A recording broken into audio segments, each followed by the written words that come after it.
Claude, the cab driver, had been sitting at the bus station for an hour waiting for his customers. It had been a difficult day. It had been raining like a bucket since early in the morning. The wind blew with such force that it bent the trees, and the ripped leaves covered the windshield of the car with a carpet of green, so abundantly that the wipers could not do their job. Sunday afternoon was the most lucrative day for Claude, but not a single willing customer showed up. In the evening the wind dispelled the gloomy clouds, and a charming orange sun appeared briefly on the horizon. Claude, a stout, stocky man of about middle age, lived his lonely, quiet, measured life. For a long time he had worked part-time as a truck driver with his partner Matthew. But after many criminal shootings on the roads and highways, after numerous gangland attacks, after which he was amazingly lucky to stay alive in the midst of the wild 90s, he left the service. He later took up private trucking in his out-of-town town by car. It wasn't much work, but it was enough to make a living. Slightly disappointed that he had earned nothing today, he turned the key in the ignition of the car to drive toward home. The car made a sound, and the vibration of the engine sent shivers running through his hands, as if his whole body had stiffened from a long layover. Suddenly there was a knock on the rear window. Through the fogged glass he couldn't see who approached him. But when the door opened, there in the back seat was an elderly woman. "Are you free? Where are we going in my car?" "To the old cemetery outside of town." "Do you know it?" she said in a commanding tone. Claude was at first confused and wanted to refuse the tempting offer to drive to the cemetery at night. The road there was ruined and unlit. In addition, it would take at least an hour to get there one way. The superstitious Claude tried to refuse, but the passenger insisted. "I'll pay double the cost for the return trip, with the wait." "You haven't earned anything today, have you, Claude?" she asks. The driver turned to her in surprise and looked at the short old woman. In the half-light he saw her face, so disfigured by the deep wrinkles that Claude thought, what kind of life had this woman lived, that her face in her old age leaves such traces? Her head was covered with the handkerchief and her clothes were of a modest grayish color, but what surprised the cab driver most was the old woman's penetrating gaze, which penetrated to the point of stupefaction. A scalding coldness emanated from her small eyes. He turned away instantly. What a witch, he thought. After all, this was his first customer of the day, he needed the money, and he didn't care at all who she was or where she was going. "How do you know my name? I've never seen you here before." "Let's go. It's getting dark.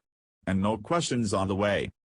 With great reluctance and doubt, Claude drove away from the bus station.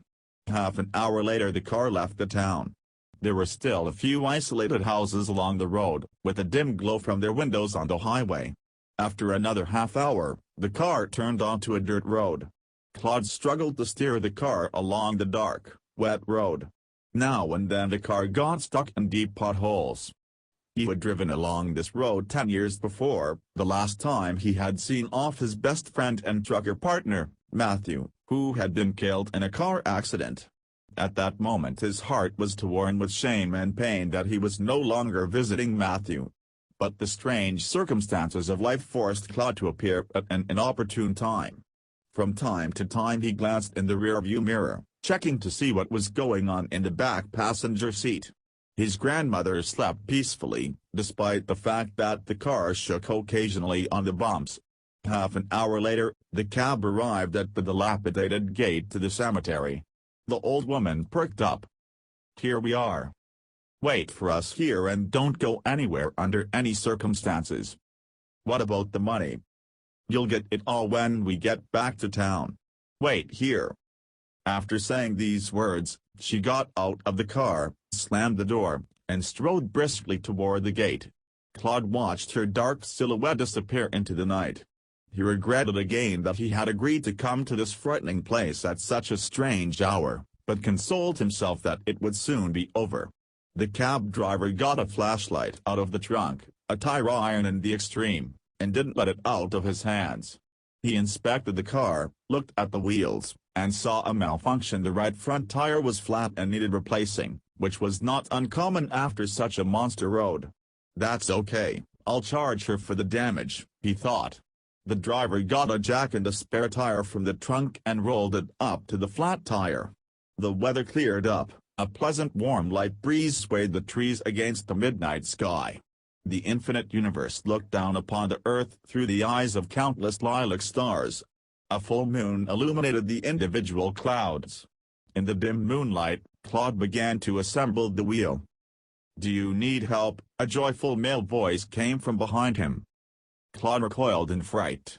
Without turning around, he fumbled for the crowbar with his trembling hand. "From whom?" Without turning around, the stunned Claude asked again. "From Matthew." The tire changer fell out of Claude's hand. His eyes misted over.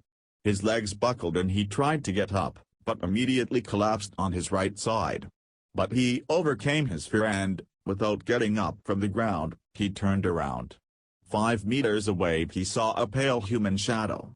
Someone approached. Claude pointed the flashlight at the unknown man. The beam of the flashlight passed over his silhouette and illuminated the crumbling hedge of the old cemetery behind the stranger. "Do you need help or not?" the shadow repeated. "Who are you?" the cab driver asked in a whisper. "Don't you recognize me? You have completely forgotten me, Claude. And you shouldn't forget your friends. You don't come to me. I had to contact you through Agnes." Claude's heart was beating so fast he was ready to faint.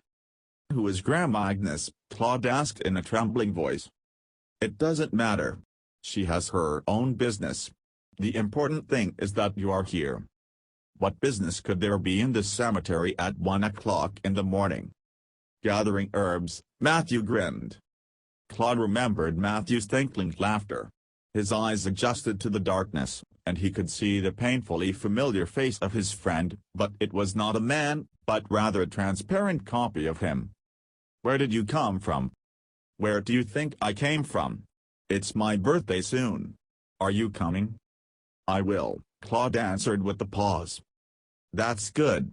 And by the way, the wheel has already been replaced." Matthew's figure twisted and swayed in the air toward the cemetery gate.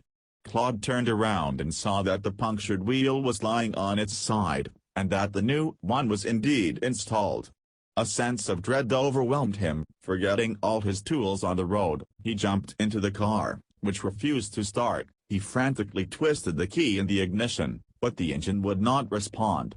Scared half to death, Claude drummed his hands on the steering wheel and frantically jerked all the switches. Suddenly Claude's gaze fell on the rearview mirror, and he was struck by the magnificence of the girl in the back seat, holding an entire bouquet of wildflowers and grass in her hands. Claude continued to examine the mirror, then turned around abruptly. No, he wasn't dreaming. A girl in her 20s was sitting in the back seat of the car, holding a bouquet of colorful cemetery flowers. "Grandma's going to be late. She told me not to wait for her. Please take me back to town. I'm her granddaughter." The girl held the bouquet to her face and greedily inhaled the wonderful aroma of wildflowers. After such a breath she seemed even more beautiful to him. Her unearthly beauty fascinated Claude and repelled him at the same time. The fragrance of wild grasses overflowed the entire interior of the car. And then he remembered Matthew's words about flowers and noticed that her granddaughter was dressed in the same clothes as Grandma Agnes. "Would you care to breathe in?" she asked in a friendly voice. Without waiting for an answer, she presented the bouquet to his face. The pungent scent hit his nose, and Claude staggered and fainted. Early the next morning, one of his buddies, a cab driver, started banging loudly on the car window. Claude jumped up frightened and flinched. "How long are you going to sleep?" "Huh? What? Where am I?" The man looked at him in surprise. Claude looked around and found his car in its original spot, next to the bus station. Sleepy townspeople had already gathered there, waiting for the shuttle bus. He realized that Grandma Agnes and Matthew's ghost had been his dream, and that he had slept all last night in his car. Claude exhaled with relief and got out of the car to purchase cigarettes and somehow come to his senses. "I was bound to dream something like that," he pondered.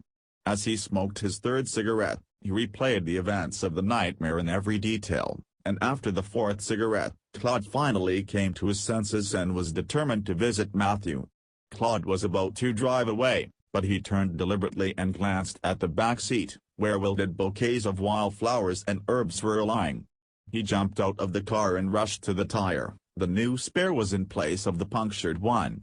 Claude pulled out his purse. In it was a substantial sum of money promised for a trip to the old cemetery.